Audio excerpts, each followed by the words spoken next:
fans, thanks for clicking today's RHOADES report. Sorry about not getting on here yesterday, but the wife's off work. She's got me doing all kinds of work around the house. Honeydew time. So I'll do a double report. Hang on, I'll get through it quick. While tweeting during last pay-per-view, Night of Champions, Champion Paige made a comment leading fans to speculate that she might be showing up to help AJ Lee soon. Quicken, let's see, Quicken Loans Arena. I don't know if they showed that last night or not. Their logo, they put a little beard on it for Daniel Bryan. Alright, F4W Online reports that the announcers at the Night of Champions pay-per-view were told not to mention the fast count with Daniel Bryan, his win over Orton, in hopes that people would tune in to last night's Raw to find out what happens next. Fast counts was addressed on that show. Of course, we know what happened. Hulk Hogan noted on Twitter he was involved in another boating accident, but he needs to stay on land a little bit more. He said, how come every time I get behind a boat, someone ends up bleeding? He says, today both me and Dr. Crespo, whoever that is, ended up covered in blood. He said, the windshield of my boat exploded because the wind and the speed on the water was crazy. He said, it wasn't going fast, but it's slower than his sea ray. So anyway, he said, well, time to saddle up again, brother. Back in May, of course, he had his radiator exploded on his boat, or blistered up his hand big time.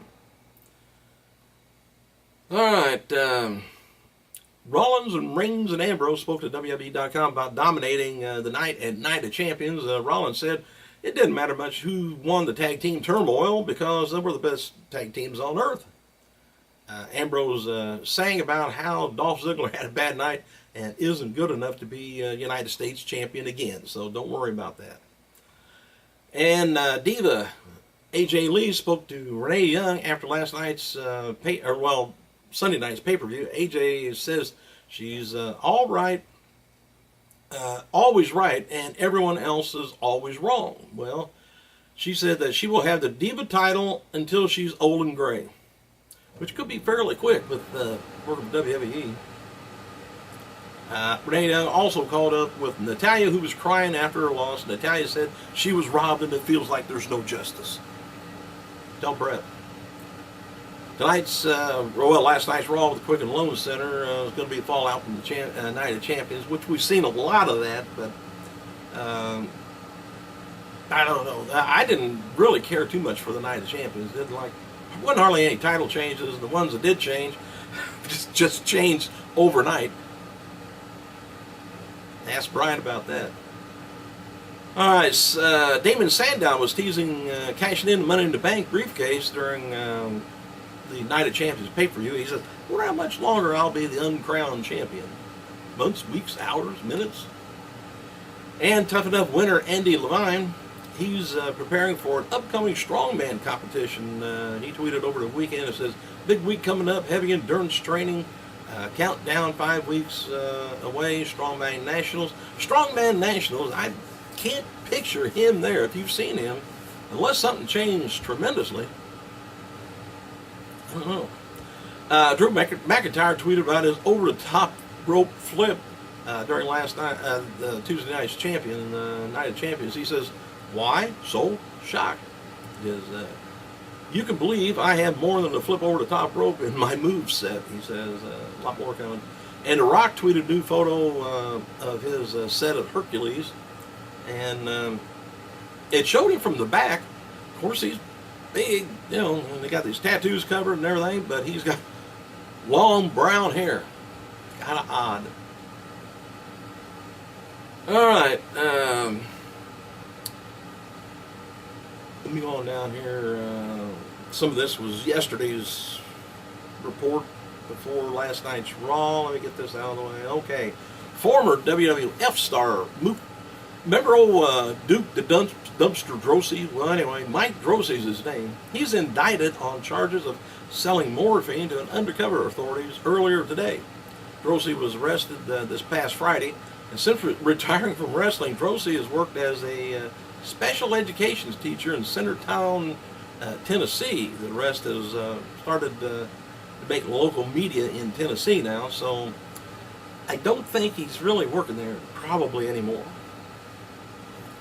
Of course, they may suspend him, with pay, which is like, here, take this vacation until you get convicted. Cody Rhodes and Goldust, they tweeted about their attack on Father Dusty Rhodes from Monday's Raw. Cody says, cowards. And then he says, watch them all fall. And then Goldust said, Pop, talk to Pop. He's okay. Sick to my stomach, he says. And then Goldust also said to WWE.com, Steph, you cross the line. Triple H, you cross the line. You won't see me coming. You won't see Cody coming. You're all going to fall, is a little catch line. So, and after last night's Raw went off the air, in Cleveland, the babyface superstars shook hands and returned to the back. No dark match. That was it. And noted earlier that there's talk of pulling the Impact tapings from the road and returning it to a single location like they've previously done. Las Vegas is one of the top 2 locations currently under consideration, but due to the expenses involved, TNA most likely won't run in Vegas regularly anyway. Also, the company officials very disappointed on how they drew the last time they were there at the tapings in that market.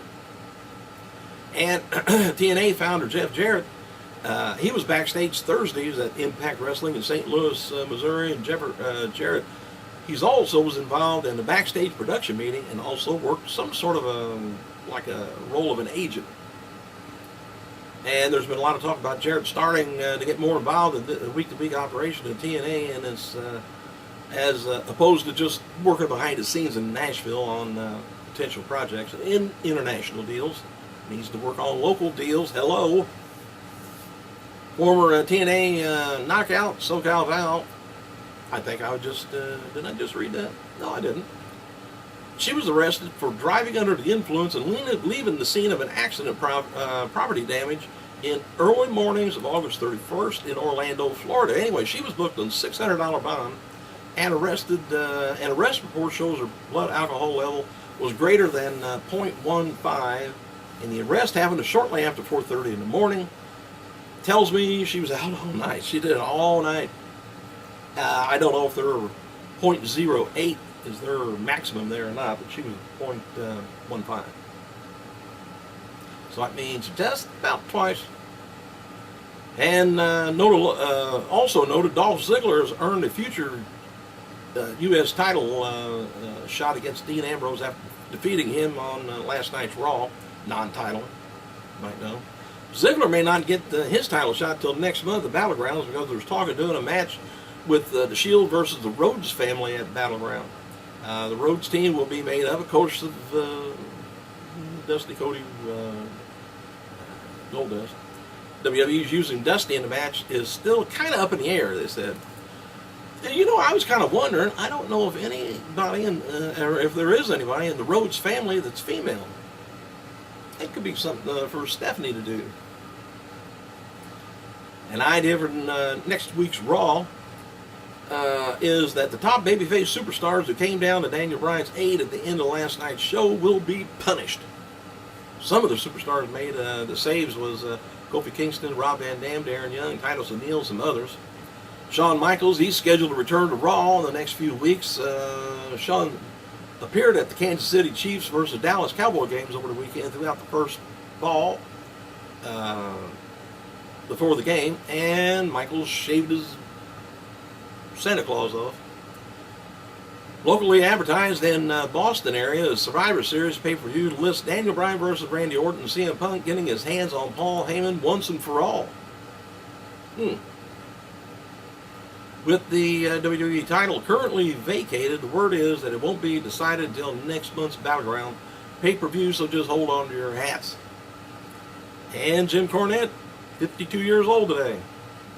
Dolph Ziggler, he earned the shot, like I said, for the U.S. title by defeating him in a non-title match on Raw, but the Usos earned a future tag team title shot against Seth Rollins and Reigns on last night's Raw after winning the three-way over Swagger, Cesaro, and 10th side Brodus Clay. WWE Diva AJ Lee did a photo shoot with her title and the former WWE Women's title on this last Monday. Not done. Hang on.